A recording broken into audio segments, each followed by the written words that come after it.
প্ৰিয়জনৰ কাৰণে যদি অলপ সময়ে উলিয়াব নোৱাৰো, কিহৰ ভাল পোৱাহে তুমি?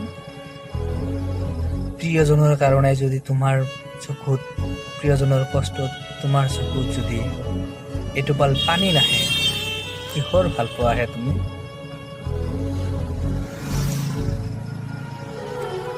জীৱনত ভাল পোৱা মানুহখিনিৰ কাৰণে